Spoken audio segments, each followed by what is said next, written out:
the meaning behind each piece, not only how you're creating, because you're known for your execution, but why you're creating, this work is from your heart, and I'm very excited for you to be able to share that. So thank you for being here tonight.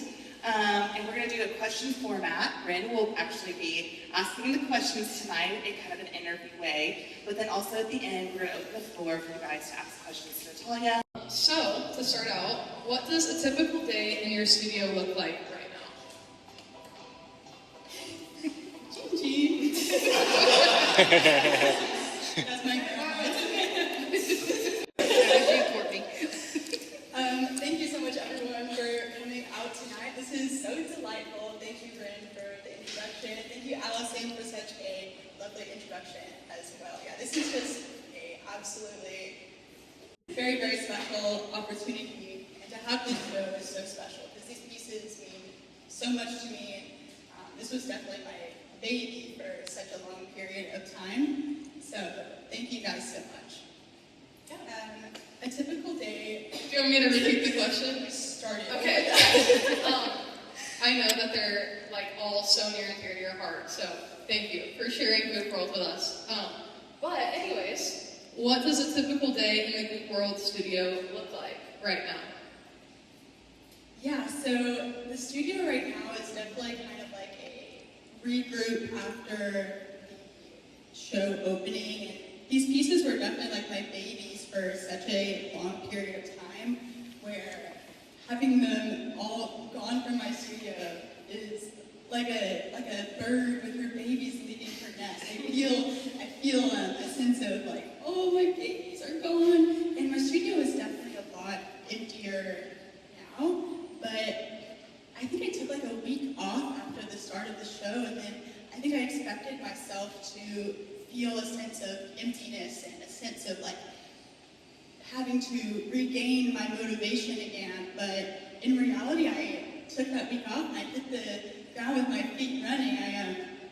I expected myself to be empty, but I actually kind of feel like the world is mine still, and I'm really excited to be working on some new pieces. I have a new sculpture that is in the kiln right now, so everyone, let's hope she's doing okay in the blistering heat of the kiln. Right.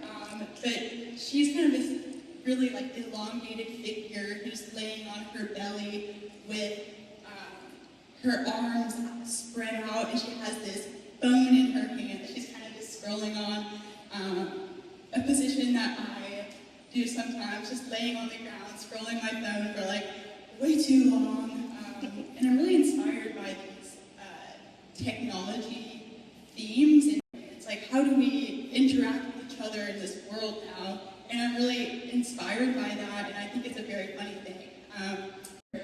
Now without all my babies. I can imagine. I mean, it is definitely a feat to have this much work at such a young age as well. I mean, many artists don't have the amount of inventory that you do, so it's impressive to see how much you were able to create for the show in such a short time period. So yeah, I love that analogy of having your babies leave the nest, because I know that they are near and dear to your heart, and thank you for trusting us with their maturity, their college years, maybe. You guys do a good job. Thank you. The babysitters. Right, absolutely. Well, thank you so much for sharing. That's really exciting to hear about your new pieces that you're working on, and we're all excited to see what's next for Goop World, you know? So, building off of the studio question, I'm interested in your creative process. So, do you ever listen to music, podcasts, or do you prefer silence while you're sculpting? How does sound shape your creative process?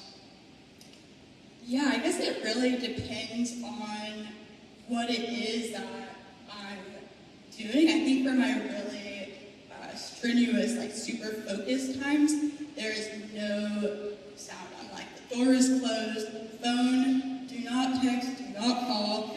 Like, I have had my little blinders on, no music, no sound, and that's whenever I'm doing like a really detailed paint job or a really detailed like adhesive where I have like my little dropper, and then I'm like really locked in on making this happen the way I want.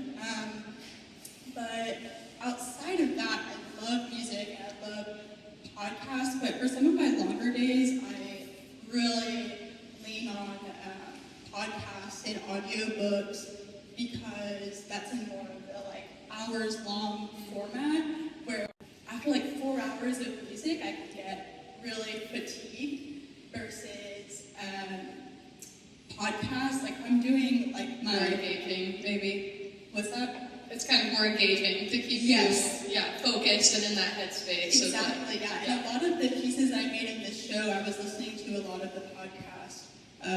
Lex Friedman podcast, it's kind of like a science and technology podcast, which I really enjoyed. And there's this episode that he did with this girl named Ariel Ekbach about self-assembling space megastructures, which I loved. That's an episode I've gone back to like 5 different times. I just listened, it's like a... I need to check it out. That sounds really cool. Yeah, I love that episode. And it's like 3.5 hours long, so if I can stack like 2 or 3 of those episodes back to back, I'm like, okay, that's like a whole work day.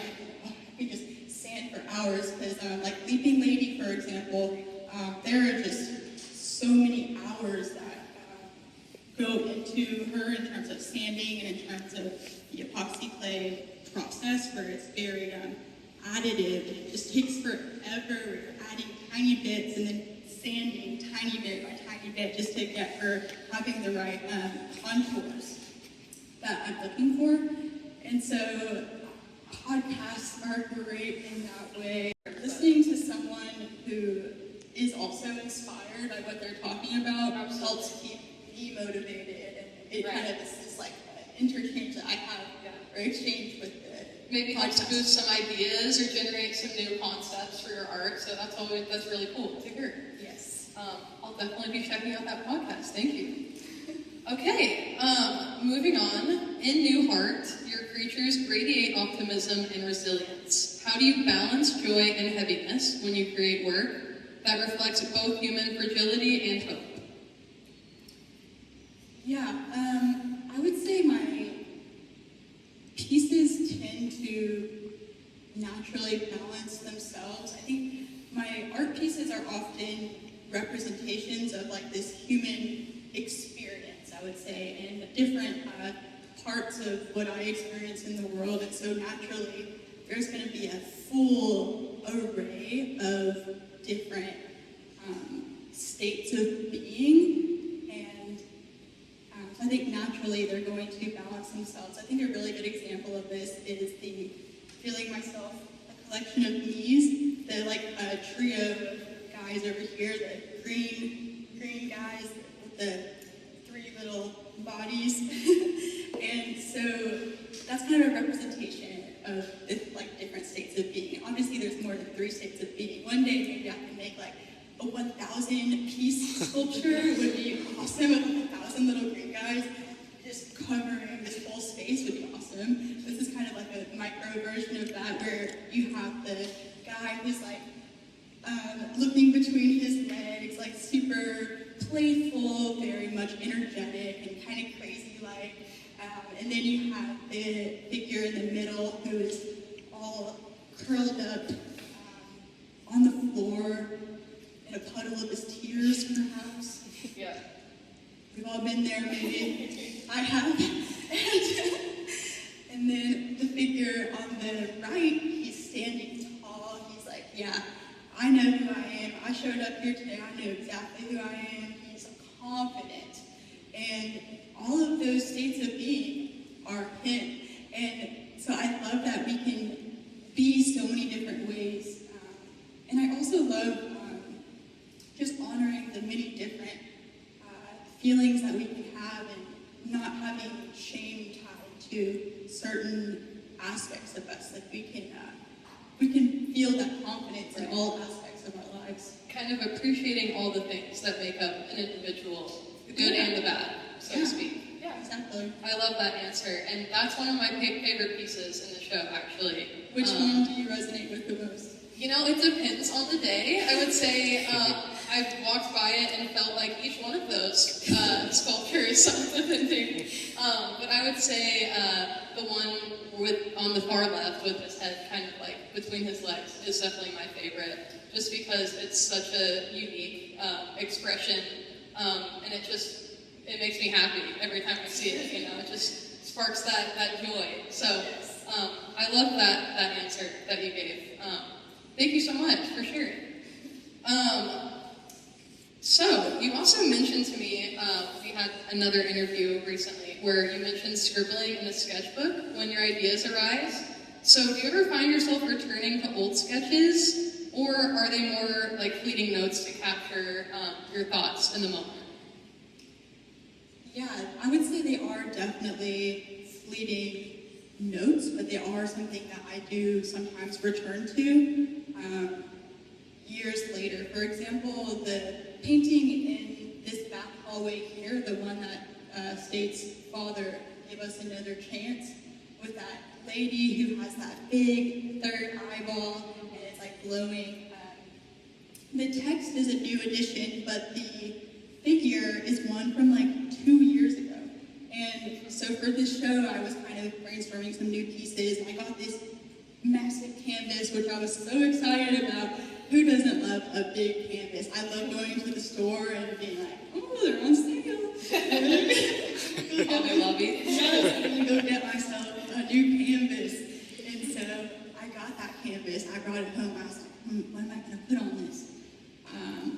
So I was thinking, I knew I wanted to put some sort of a figure on it, and I was kind of thinking what would benefit the show, thinking like, what am I wanting to express? So I was kind of looking for inspiration, and I'm like, well, I know I have many sketchbooks full, and in my apartment I have a special shelf where I have like all of my sketchbooks, and I go through probably 1 or 2 a year. It just depends on how much I work in them, but I love sketchbooks. I love a canvas, but I also love a new sketchbook. I just got a new one just to kind of celebrate like the ending of this chapter, the start of a new chapter. Just like to kind of differentiate like the chapters The of stages, yeah. Yes, exactly. And oh yes, so I was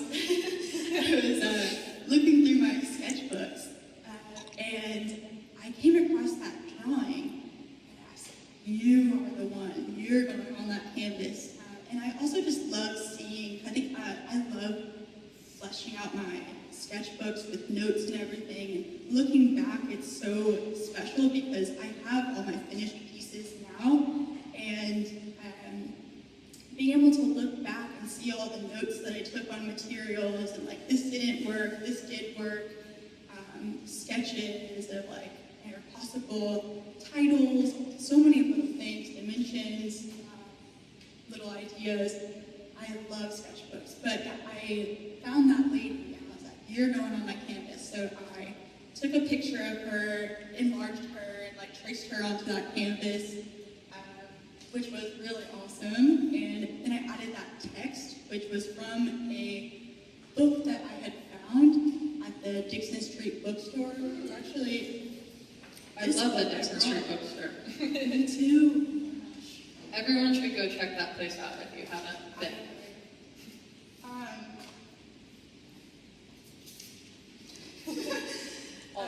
This is the book. I saw this book in the bookstore and I was immediately like, oh my gosh. It is from the 1960s and it's a philosophy book from this Hungarian philosopher. And well, obviously I picked this up and I was like, what is that?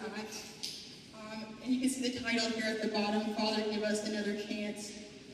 And this guy had this vision for the future that was like based on a balance of nature, where you're honoring and balancing human nature with the nature around us. And I was like, oh my gosh.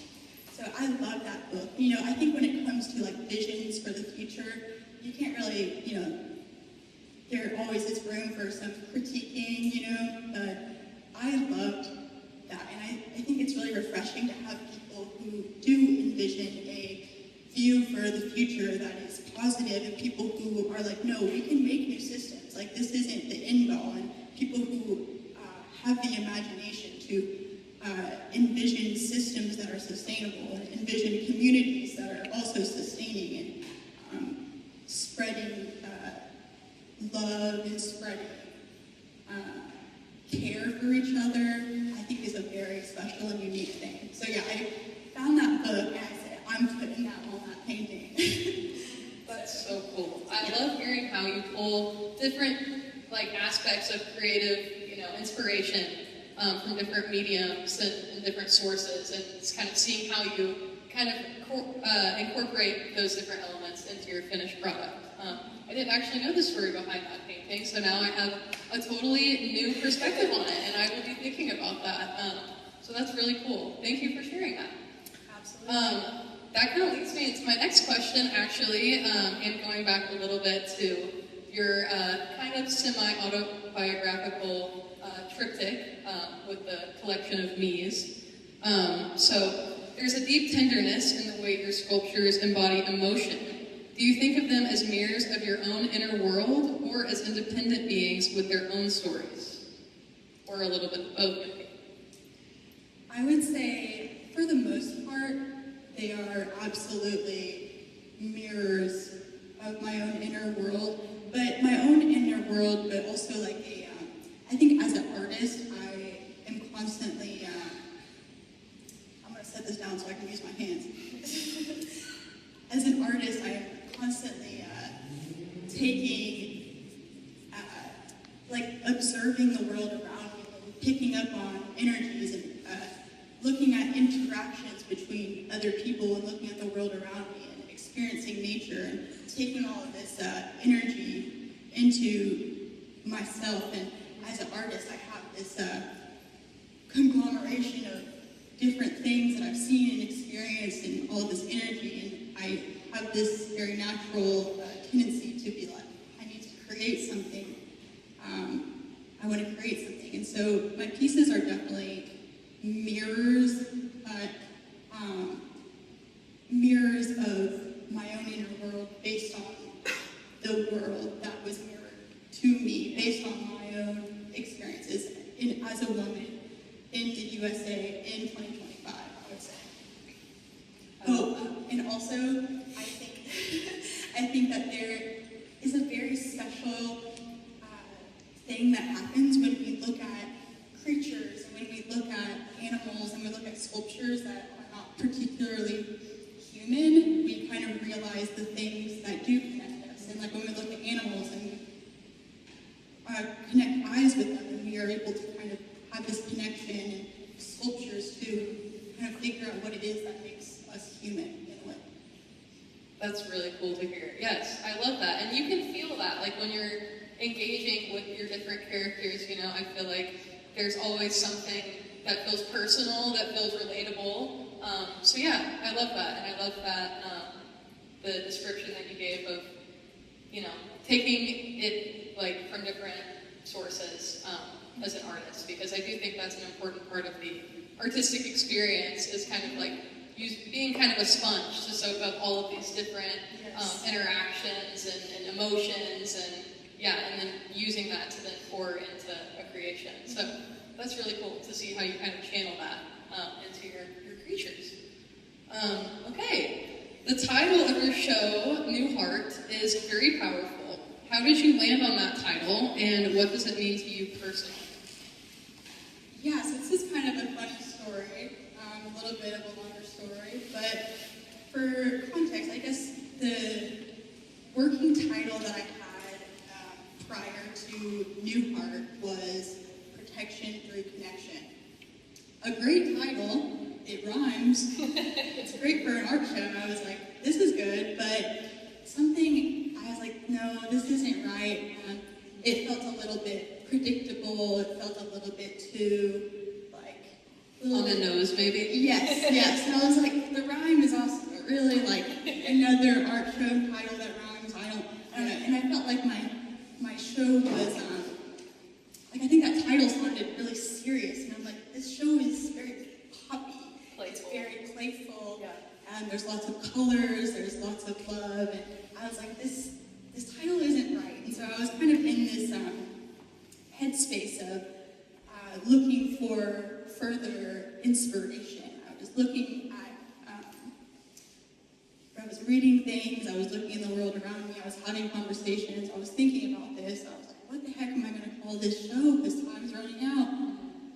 So, I am not religious. I did not grow up religious, but I do appreciate religion, and I am very intrigued by religion. I do have this kind of connection to like a higher power God, but it's not based on any religion. So like I would call myself very spiritual, connected to a God, but not based on any religion. And so somehow I found myself going to church one time just to kind of check it out, and that was honestly really awesome. No one told me they have karaoke at church. Depends on the church, I guess. This church had karaoke. They had the lyrics to the songs in like massive lettering on this big screen. I was like, what? And I looked to the left of me, there's this guy like, yes. I looked to the right, someone's like, oh yes, and I'm like, what? And so that was really fun. And after the karaoke was over, they started talking about this part of the Bible where they talk about being like stripped of your sins and how we can be given this new heart. And I heard new heart, my ears perked up. I said, what? And I felt it in my heart. I was like, that's it, that's the title of my show. And I love this idea that like we can be forgiven, because I think a lot of people think we're too far gone, right? It's over, we lost the war of saving our planet, like, who even cares? We'll just go somewhere else. But I love this idea that no, we can find a system that works, and we can work together, and we can be forgiven of the systems that did not work, and we can have this new heart and this new change, and kind of like this rebirth of ideas, and we can work together to make that happen. Kind of like a redemption of the human species. Yes, yeah. So that's how we got the title New Heart, which I felt like worked for this show really well, and it's kind of adorable. Like, it's one of those titles that's like a great title, and if you think about it, it has a little bit of a deeper meaning, but it's not immediately like, this is a very serious show. Right. I love that. That's a really interesting story, and I also did not know that. This is the first time hearing that. So that's really cool. I've always loved the title, and I feel like it is engaging and reflects kind of like the playful nature of your work, and kind of at first glance might seem like cutesy, but then you realize, oh no, there's definitely layers to this. Yes. So it definitely is reflective of the body of work as a whole. Thank you so much for sharing that. That's really cool. Yeah. Okay, if you could choose, this is one of my favorite questions, I think. If you could choose one of your goop creatures to step out of the gallery and into real life, which would you choose, and what role do you think they would play in our world? I would pick Warrior for sure. That guy with the battle axe over here and the mask. I would pick him because he is a fantastic leader. He acts on rationality. He doesn't act harshly or immediately. He's the type of figure that will say, okay, let me think about this. He will analyze. He will think what is best for the planet, what is best for the animals, and what's best for the people. Because I think a lot of leaders will sometimes say, screw the animals, screw the planet, what's best for people, what's going to give us the most immediate, what's going to benefit us now. And I think someone like Warrior would be really good in the world because he acts on empathy and love and rationality versus being more impulsive and selfish. And I also picked him because some of my other sculptures I feel like would be kind of scary. Like, it's behind you, oh my gosh. So, yeah, I would pick warrior, and I would also pick the space dog from Drought, the one on the right, with like the safari grasses, because he is so cute. You guys have gone to go over there and see him. He's like this yellow dog, but I think in real life he would be like this tall, and then his belly would probably go down to like here. He'd have some like short legs, and then his neck would come up like this, kind of like a giraffe, and he'd be so cute. I think his skin would be like kind of suede-y, like really soft and like warm. He'd be a really good pet. So that's who I would pick. I think I want a life-size dog now. That is the cutest thing ever. Yes, who would you pick? You know, I would have to say warrior too. So I'm glad you did say that because warrior's always been one of my favorite of your pieces. I have like a personal connection with warrior. I feel like he's been in the gallery since I started working here. So I've seen him pretty much every day. And I've just spent a lot of time contemplating it, you know what I mean? But I do love hearing like the personality that you've described because I kind of had my own idea of what his personality would be. So, and it is similar, you know, you can get a lot from kind of his pose. You can tell he's a leader for sure. And the term warrior just invites like this, like really like badass, like kind of like leadership mentality, I guess. Yes. That I'm very drawn to. So yeah, I love warrior. Do you think he brought good energy to the gallery? Absolutely, yes. I feel like he is the third member of our team at this point. But yeah, I'll be really sad when he finally goes to his forever home. But yeah, I definitely would say warrior. Or Leaping Lady, just because she seems like someone I really want to have a conversation with. Yes, Leaping Lady is like a feisty fighter. She's like a superhero of Earth. Definitely. Yeah. So she would definitely be a very strong personality. Yes, yeah. I can totally see that. Thank you so much. That is really fun. Your work often feels playful and emotional at the same time. How do you keep that sense of play alive as your practice grows more professional? That's a great question. It's definitely something that I have to consider. I think I'm about 6-7 years into my art career now, and this is still something that I'm just now really getting the hang of. Is like how to balance, because I think when you're creating artwork, you have to have no fear. You just are fully letting go of everything. You can't be creating for somebody else, and you have to just fully allow full freedom into the artwork. And so being able to have that freedom and have that feeling while also being able to have these professional conversations and being able to public speak. I hope I'm doing an okay job. You're doing great. And reach out to galleries, reach out to curators, and have this level of professionality, all while creating these sculptures that are so freeing. And so it is a tricky thing, but I think you really just can't have any fear. But yeah, it is kind of hard to balance the two, and that's kind of a play that I am just now kind of getting better at, I think, in my career. I think it's very, like I hear from a lot of artists that, imposter syndrome is a real thing. So, but I do feel like you've always embodied like such a confidence when it comes to your work, and you know exactly how to speak about it. You aren't scared to like have those conversations. So yeah, I think that comes through in your work, and I think you do a good job of balancing that. So yeah, thank you for sharing. I think whenever you're creating these pieces for yourself only, it's very easy to talk about them. It's very easy to have a confidence in them because you're like, that's just the way it is. Like, that's all I got. Right.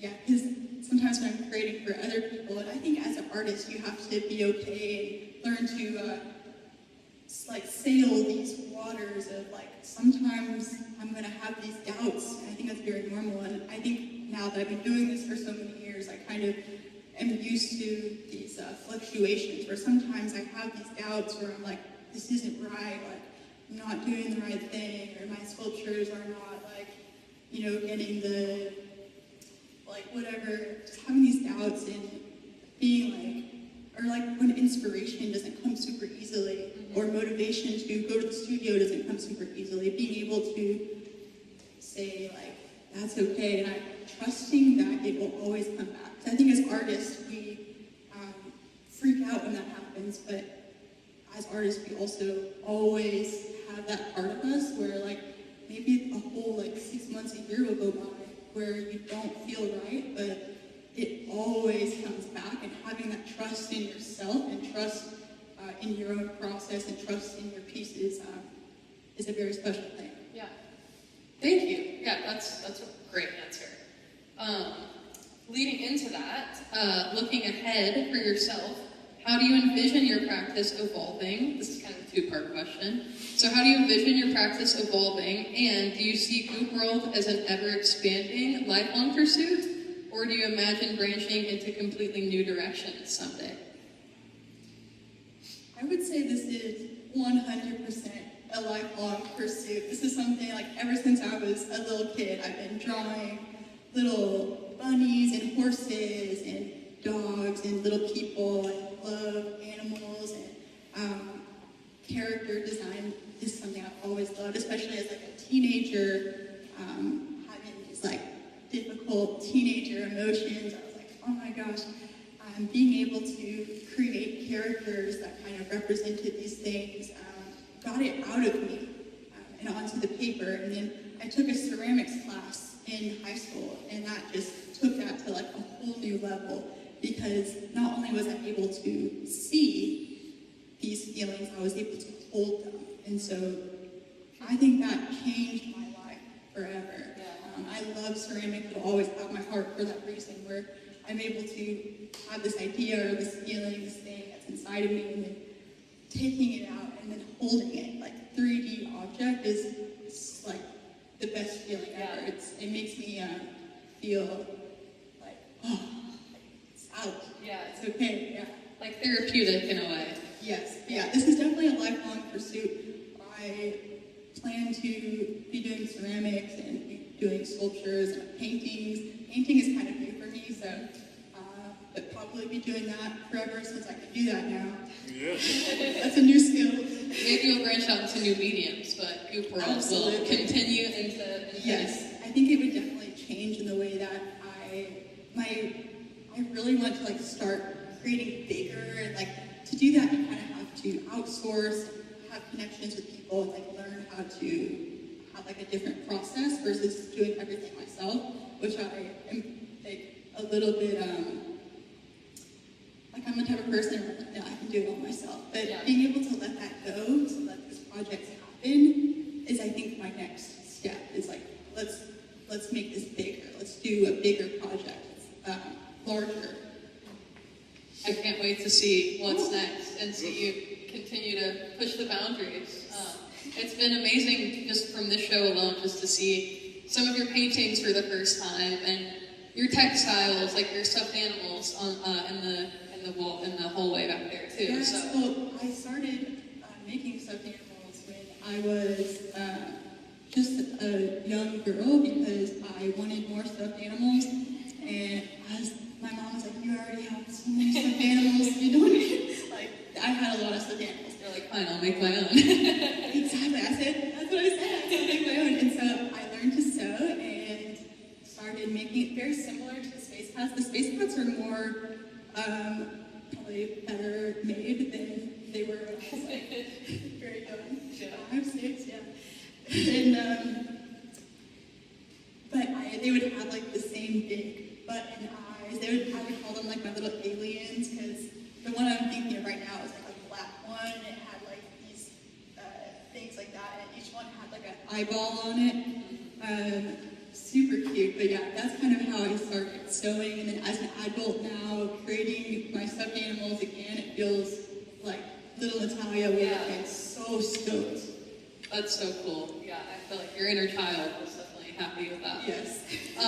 Okay, well, I have one more question for you. Thank you so much for taking the time to talk about this. This has been so cool, so insightful. And then after that, I'll kind of open up the floor for a few minutes if anyone has any questions for Natalia. So, one last question. Hope and unity are central to Newhart, as we've kind of discussed. What do you hope visitors leave with emotionally after experiencing this exhibition?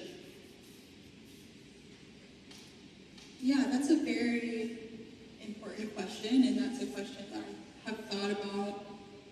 Definitely creating this show is like, how do I want people to leave? I think the main word that comes to mind is the word home.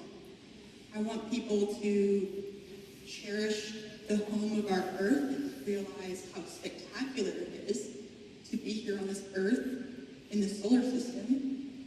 Awesome. And how it is to be home here in our community and be here with you guys.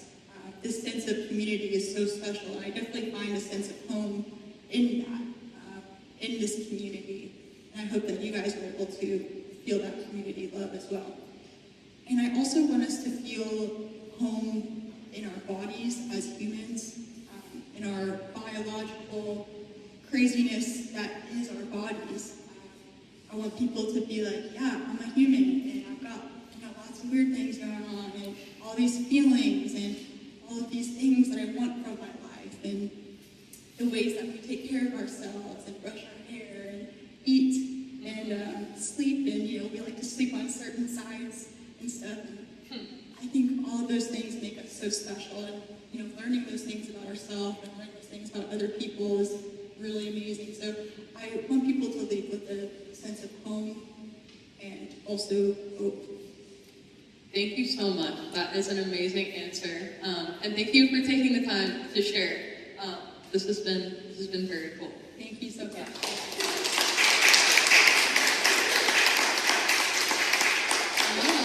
On that note, I'm going to open the floor to you guys. If anyone has any questions for Natalia, and then I'll wrap us up in about 10 minutes or so. So, does anyone have any questions?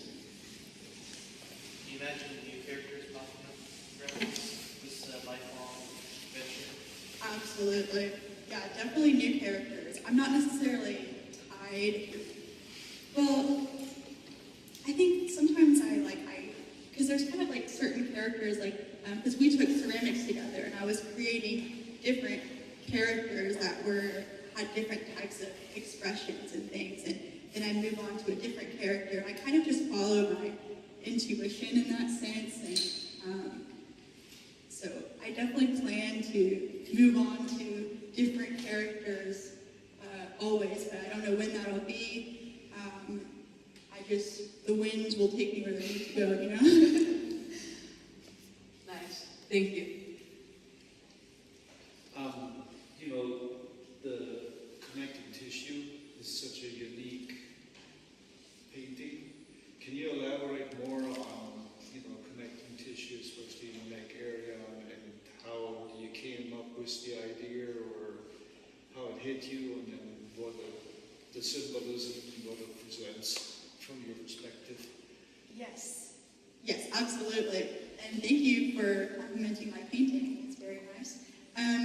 He's asking about connecting tissues, that painting over there. This was a piece that I kind of had the vision for, and I sketched it out before I really knew what it meant to me necessarily, and I kind of had to fully finish the piece and look back and realize what this piece meant to me. It's kind of about this hope and spiritual connection. I think whenever you are looking up to a higher being, maybe having a prayer or having this feeling of hope and wishing for something.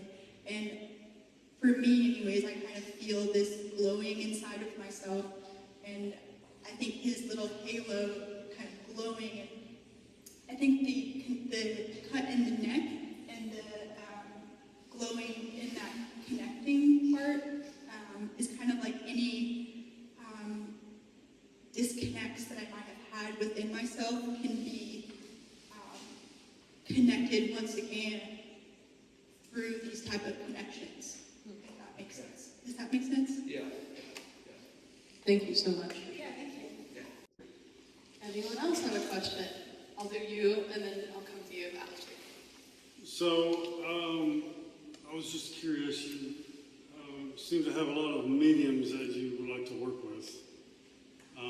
Is there anything you're pushing yourself that you would like to try to master, a little bit more, that maybe you're good with, or maybe there's something you just want to experiment with? Like what are you looking for in the future as far as, you obviously clay and acrylic and all.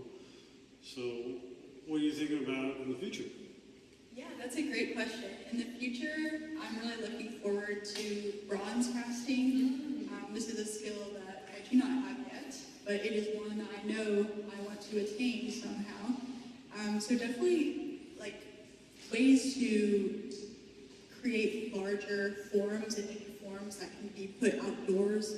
And so I want to create pieces that can be used for monuments maybe. I'm definitely really inspired by art history and the huge statues that you see outside of these gardens and things around oh my gosh, I want to create a big statue one day. So definitely stone carving. That sounds very exciting. I can't wait to see a bronze cast goop world creation. Yes. Also, you guys know the big cause balloons? Yeah. I want to make a goop world balloon. I think that would be so awesome. So yeah, lots of things to look forward to, and lots of skills that I don't have yet, but I look forward to having. If anyone can master all the mediums, it's you, I feel like. Thank you. So we're excited to see what's next. Okay, I think we probably have time for one or two more. I saw you raise your hand. Yeah, not really a question, but I just wanted to share that we have studio space in the hall from Goop, and I would observe her watching airplanes landing at the airport as part of her, you were asking about what do you listen to, what do you when you're making your art, and I just thought that was really interesting. Are you still trying to be a pilot? Long term, yes. Right now, I know this lore. got called out for living airplanes. Yes, I love aviation. It's definitely one of my many interests besides learning how to do sculpture stuff. I am it's just a really big feat where I was I can't do this right now, but any chance that I have to go fly or learn about airplanes or really do anything with airplanes, I say yes. Yeah, long term, I would love to get my pilot's license. That's definitely on my list. Good question. That's awesome. Thank you for sharing that insight into Natalia. Okay, maybe one more question if anyone has anything to say. Oh, No? I always have questions. Okay, we'll do one more and then we can wrap up. So, when you create your sculptures like the warrior or the leaping lady, there's a point where it seems to be like an entity. You start talking to your sculptures and, and you start listening. Is there eventually a dialogue? Because now it's not just a sculpture, it's more. I think not as much of a dialogue, but definitely whenever I'm creating them, I feel guided to create certain design decisions. Because sometimes when I'm making a piece, I think it's going to go a certain way, and then they reveal themselves. Like Warrior, for example, the only reason that he has that chunk of land beneath him is because his foot had cracked during the firing, and I was he can't support himself. He needs something underneath him. And so these pieces will kind of guide you to where they need to be. And I think the glass battle axe was also a decision that I made later. And pieces will kind of reveal themselves to you. But I wouldn't say I have dialogues. When I'm in my studio, I definitely talk to them, but I don't have they don't talk back to me, but I do talk a lot to them. Whenever I show up to the studio, I'm good morning to you, good morning to you, great to see you, how are you feeling? Check but yeah, definitely a dialogue while I'm creating, for sure. Thank you so much, Natalia. This has been so cool to hear all of your answers. I feel like I know so much more about the world than you after this talk. So yeah, thank you again for sharing, and thank you all again for being here and supporting Natalia. We'll give one more round of applause to Natalia. Thank you.